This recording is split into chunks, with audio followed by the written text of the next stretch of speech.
Hey guys, what's up? It's Kevin for the win. We're back for another edition of Diablo 3. Today on the channel, we're taking a look at the Bones of Rathman set armor. We're revisiting it. This was highly requested by people in the comment section, so here we go. Bones of Rathman, we're using mostly full pieces of it. 2-piece bonus, your permanent minions reduce the cooldown of Army of the Dead by 0.50 seconds each time they deal damage. Your skeletal warriors spawn faster and your revived minions no longer expire. 4-piece bonus, your minions no longer take damage. You gain 1% damage reduction for 15 seconds each time one of your minions deals damage, maximum of 75 stacks. 6-piece bonus, each permanent active minion increases the damage of Army of the Dead by 500%, up to 9,000% damage. So it caps out at that for anybody who's curious what that exactly means. So as you can see, this is a now minion build. It relies heavily on the minions to power up your Army of the Dead and its cooldown. So it's been revised a bit in Season 23 compared to how it used to work. So you can see we're using mostly a full piece of Rathman's armor. However, in the pants and the feet, we are using Captain Crimson because it goes with just about every armor. Captain Crimson, 2-piece bonus, 6,000 life per second, reduces cooldown of all skills by 20%, reduces resource cost by 20%. And on top of that, based on the amount of cooldown and resource cost, you basically deal more damage.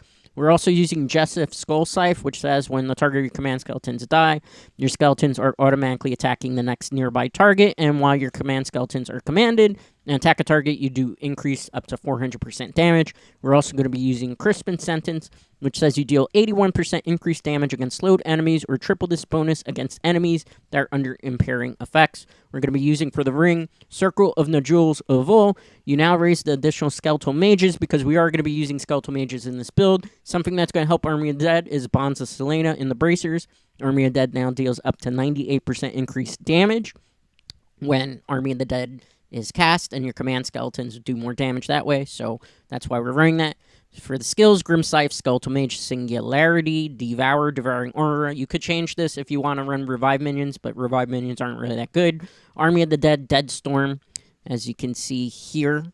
We also are going to be using command skeletons, obviously, Freezing Grasp, Land of the Dead, Frozen Lands. This is just in case we get really into a hairy position, as well as we can just cast infinite Skeletal Mages to increase the amount of cooldown on Army of the Dead. For the passives, Extended Servitude, Overwhelming Essence, Final Service, and last but not least, Life from Death, which actually is very helpful in the Kanai's Cube. We're using Relina's Shadow Hook, Fate's Vow, so we can power up Army of the Dead even further and give it an extra ruin, and Ring of the Royal Grandeur in the cube for the ring because we are using mixed pieces to get the most out of our Rathman. Now, for the follower, my recommendation is I would use the Sages set because you can get double Death Breaths when you are farming for Nephilim Rifts.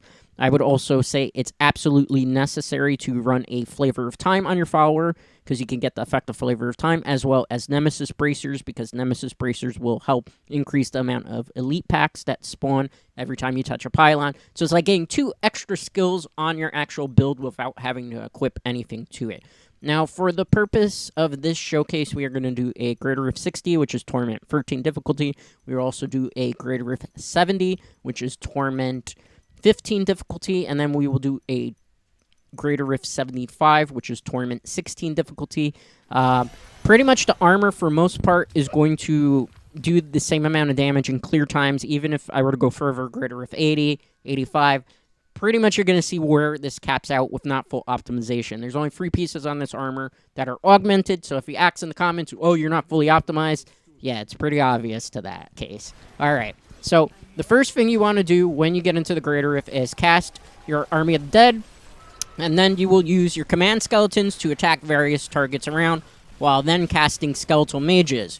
As your command skeletons are attacking targets and your Skeletal Mages, your cooldown reduction of Army of the Dead will go by super fast. In order to help make this go even quicker, we are using a Goak of Swiftness leveled up to level 75, obviously get that to level 100 as quick as possible to increase the amount of cooldown reduction we have.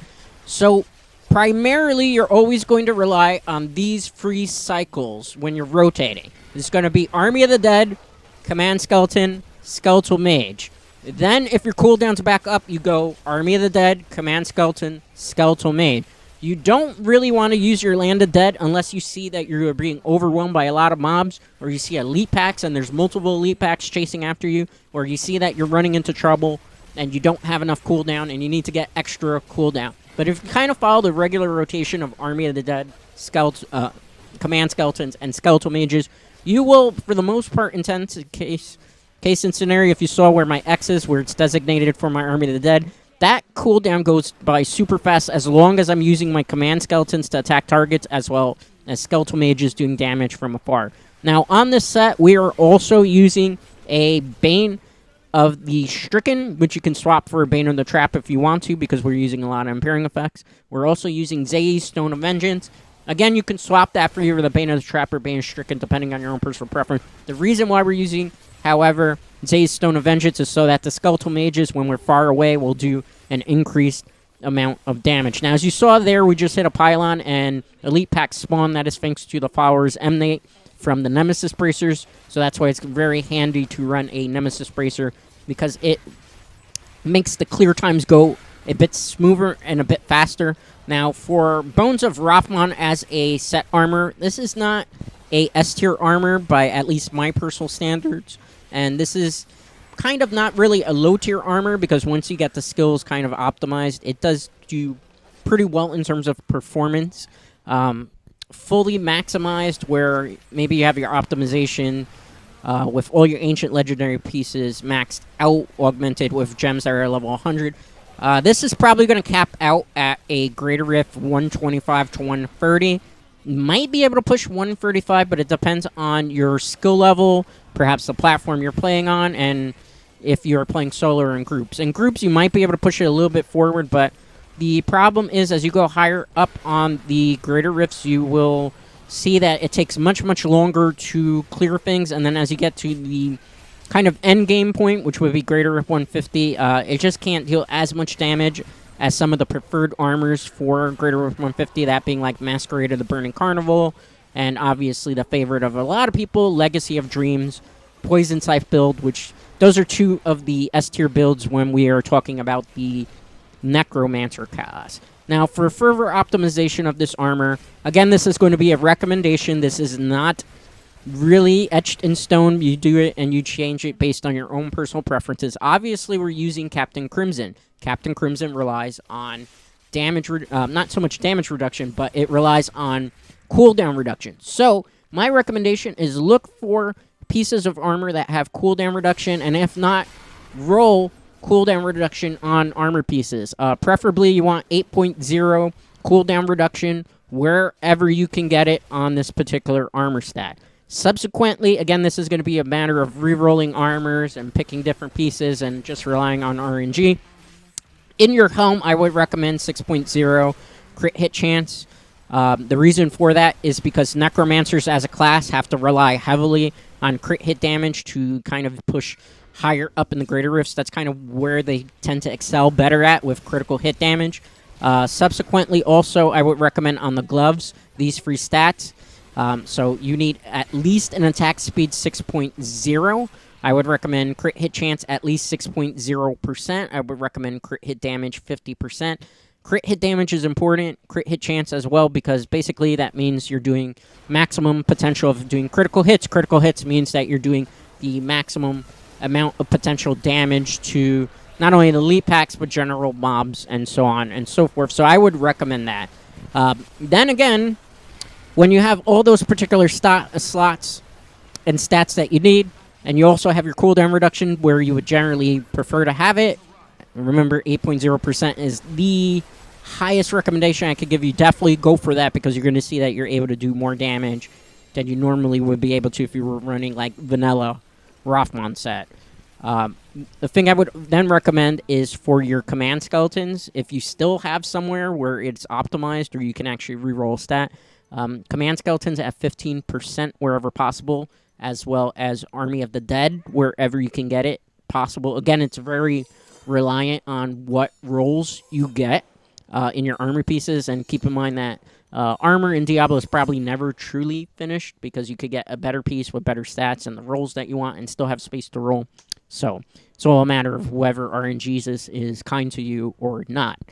So subsequently, you would like to get command skeletons where they're very high up. Here was a greater Rift 65-minute clear time. That wasn't the best dungeon layout, so on a different type of map, you'll probably get that 4 minutes. But that's still pretty respectable for the Rathman armor set. Okay, so this is going to be a greater Rift 70.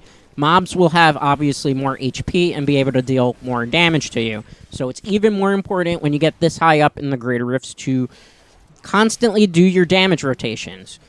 So you're going to want to go Army of the Dead, Command Skeletons, Skeletal Mages, and keep doing those rotations as your cooldown comes through. The only difference here is we're going to be adding extra rotation because it's taking longer to hit targets. Ideally, what you're going to want to do is go Army of the Dead, Command Skeleton, Skeletal Mages, and then if Land of the Dead is possible to cast at that point, cast a Land of the Dead because it'll let you cast a whole bunch of Skeletal Mages, which will help with the cooldown reduction. Use your Command Skeletons, and then you'll probably get your cooldown on Army of the Dead even faster, and then you'll start the rotation again of Army of the Dead, Command Skeletons, Skeletal Mages, and then if Land of the Dead's active, do that. If Army of the Dead becomes active on cooldown before that, just start the rotation again of Army of the Dead, Skeletal Mages, or Command Skeletons, Skeletal Mages, and then use Land of the Dead primarily, again, like I mentioned before, when you see a lot of enemies on screen, or you see that you're about to get overwhelmed, or that you feel like you've ran out of essence, because the problem is this build has a tendency to burn through essence, which is why we're also running Grim's Life. If you see that you're in a really bad position and you need essence real quick, start swinging the Grim's Life around, 2 or 3 hits, and you'll be able to get enough essence to be able to do your rotations again of Army of the Dead, Command Skeleton, Skeletal Mages, and so on and so forth. We're using the minions basically to get back our cooldown for Army of the Dead, because Army of the Dead is where all the damage comes from. And remember, when you cast the Army of the Dead and then cast a Command Skeleton, those Command Skeletons, when they hit, will do increased amount of damage based on the Bonds of Selena bracer that we have. And then on top of that, keep in mind, those Command Skeletons are pushing back that cooldown to make it even quicker. So if you follow that rotation, about 95% of the time, you're always going to be able to have your Army of Dead available to you so that you could just keep doing the cooldown. Or not the cooldown, but you could keep doing the damage reduction. If you follow that cycle, it really has to be... I cannot stress this enough because I know somebody's going to come in the comments and say, this armor doesn't work this way. It's a matter of doing these rotations where it has to be Army of the Dead, Command Skeleton, Skeletal Mages, Army of the Dead, Command Skeleton, Skeletal Mages, and then you pop a Land of the Dead when you see you're getting overwhelmed or you see that you're really low on essence. And then you really need to get a quick essence. You just dump all the Skeletal Mages for free. So keep that in mind. I cannot stress this enough. If you don't follow these damage rotations, this build is not going to work for you properly. Now, if you're playing Season 23 of Diablo III, you do not have access to the type of Paragon that I have. I am like Paragon 13,002, or 1,302, I should say. So, for your seasonal journey, because this is actually the Hadred's gift for this season, my recommendation would be first, invest in intelligence and max stat out. Next, I would invest in the critical hit or cooldown reduction. It depends which way you want to go, but both of those are the ones you want to invest in first. Then you start investing your Paragon wherever else is not maxed out. Vitality is one of those things where you don't really need too much of it because it's not the helpful skill. Vitality is just tied to your HP, so having more HP is great and all, but if you don't have a lot of defense and you're not a very tanky character and you haven't invested in a bit of tankiness, or your armor's not one of those things that can help with tankiness. Case in point, Bones of Rathman 4-piece bonus allows us to have damage reduction on ourselves as well as the Captain Crimson set. We don't have to rely on Vitality to give us 8 more HP because we're already naturally tanky, which is kind of one of the benefits of running this armor. So there's that. But also, when you're playing Season 23 of Diablo, keep in mind that Captain Crimson is one of those things that drops from plan. So my recommendation is, at the beginning of Season 23, once you've gotten your Hadred's gift, I would recommend doing tons and tons and tons of bounties. The reason for me stressing doing tons and tons of bounties is because bounties, you have a higher chance of running into goblins. Goblins will have a potential of dropping depending on the type of goblin the Captain Crimson plans.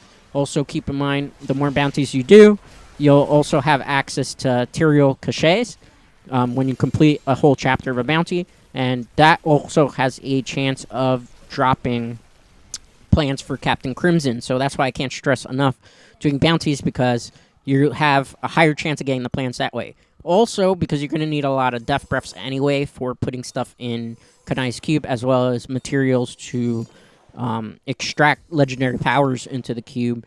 You need to run those bounties anyway multiple times, so you can get a lot of those particular materials required to be able to use the Kanai's cube effectively. So do a whole bunch of bounties if you haven't already. That was Greater Rift 70, 4 minute 51 second clear time. Very optimal. That was a preferable dungeon layout. So again, when you get a good dungeon layout, you can kind of rock this at like a 4 minute clear time. This is a Greater Rift 75, which is Torment 16 difficulty.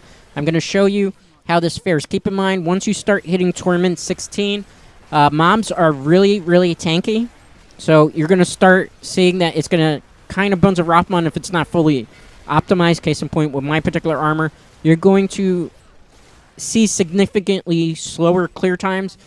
This can be rectified simply by augmenting more of your ancient legendary armor pieces to... I would recommend, probably if you're having a hard time like this, just doing like legendary gems of level 70 and augment them into your armor. Remember, you can always overwrite augmentations onto armor. The only problem is obviously you lose out on a gem that you leveled up, but that's kind of what you're going to have to do in Diablo 3 usually to be able to get to higher heights, so definitely make use of that. Now, some Rathman sets actually will run the Tasker and Theo as well as the Enforcer gem. I have tried that type of build. I feel like it's not really going to work as well as Captain Crimson. Captain Crimson basically gives you about 8,000 more damage, which is very significant of trying to clear things that are on Torment 16 as opposed to trying to rock, vanilla armor. And obviously, if you were to get full Primal Ancient Legendary set of Rathman, I have one piece actually Primal Ancient Legendary in my gloves, which was great. If you have like full Primal Ancient Legendaries, you get like perfect rolls and perfect stats. Then you're definitely going to probably see, and assuming you could even get Captain Crimson Primal Ancient Legendary, you probably will get even higher. Now, a question that's probably going to be asked in the comments, because it did come up in a previous video, is what's the best way to farm for the weapon that I need? There's really only two ways to do it. One way would cost you a lot of materials to use, so we'll talk about that second. The first way is more simplistic, and it just generally benefits you to do it this way. I would look to see where you can clear a Greater Rift at roughly 3 to 4 minutes, whatever that level of difficulty is. And I would just do like an hour to 2 hours of just Greater Rift farming at that level, doing 3-minute clears and going super fast through it.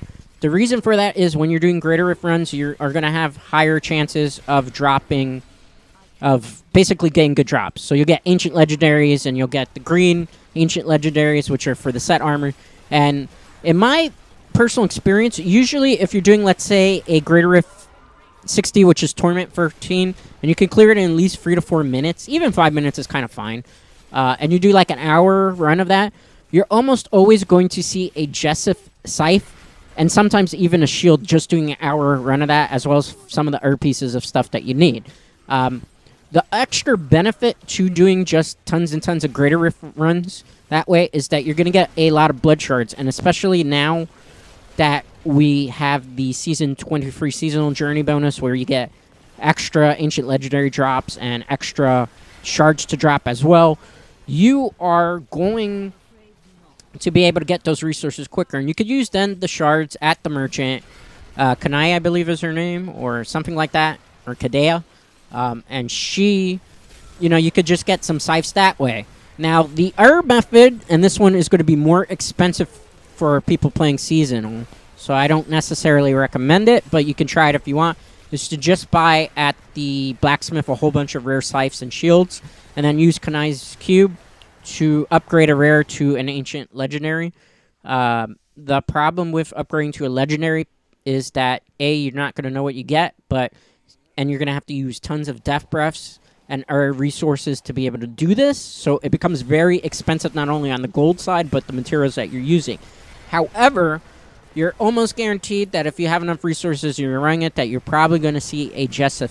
So if you just want to focus on scythes, that's one way to do it. I do not recommend that way because you're going to waste a lot of materials just to get something that you could probably get a lot faster and spend less resources, and in fact probably make more resources than you actually know what to do with by just doing simple Greater Rift and Nephilim farming, where you just clear the thing in 2 to 3 minute runs. You just look for whatever level you can do a 2 to 3 minute run and do like an hour and 2 of that, and you will simply get more bang for your buck. So definitely heed my advice in that retrospect.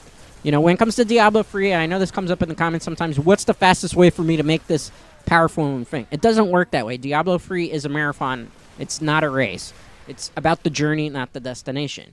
You're at the mercy of RNG, and yeah, there's ways to kind of make RNG work a little bit better on your side. Case in point, that's why some people prefer to just buy a lot of rare scythes and rare shields and then use a whole bunch of resources to upgrade them to legendary.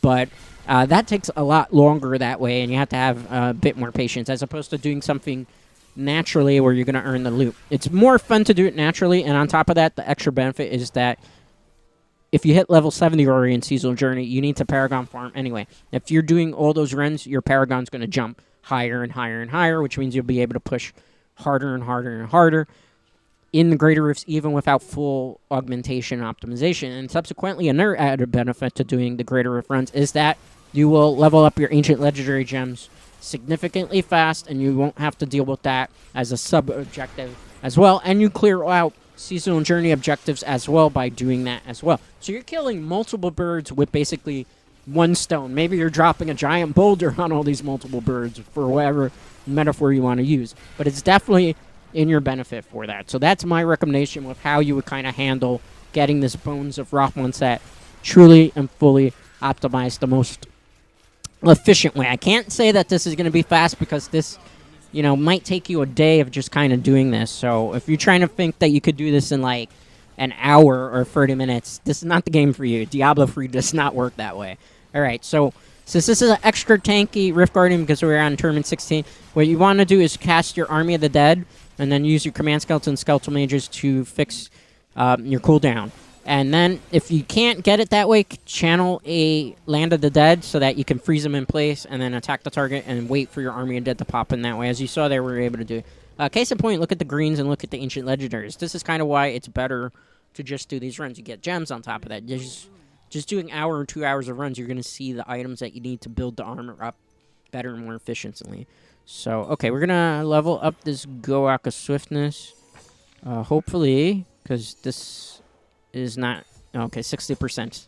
All right, so we got half of it. That's not so bad. I mean, I'm not really too concerned about that. I can go higher and level this up with different armor.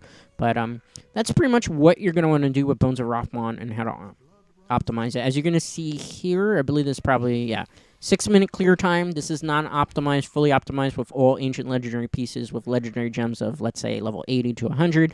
You'll probably get that clear time down to 3 or 4 minutes. It's going to cost you a lot of resources if you want to make Rathman get to even that Greater Rift 135. So this is going to take you a while. It's my personal recommendation, if you just want a super strong Necromancer build, I would strongly suggest going with a better option, which would be the Masquerade of the Burning Carnival. That's the Bone Spear Necromancer. We did that build recently. It's available in the playlist, so definitely check it out. Subsequently, you could also run Legacy of Dreams Poison Scythe. That requires getting a lot of pieces and relying a little bit more on RNG to get the Ancient Legendary pieces and also leveling up your Legacy of Dreams gem as high as possible. But that will give you still more bang for your buck than Rathman. Rathman is kind of a mid-tier armor, kind of for funsies if you're tired of those other playstyles and just want to play something different. That's probably your recommendation. Or that's probably what you'd be interested in. My recommendation, I would say, use this probably until you get to Greater Rift 60 or until you get, like, Masquerade of the Burning Carnival, and then swap out for a better armor. Even Anaris, I think, in my personal opinion, does a bit better than this particular armor. Anyway, that's going to do it for today's Diablo 3 video. As always, a like on this video is greatly appreciated, and if you aren't already subscribed to the channel, consider doing so. Till next time.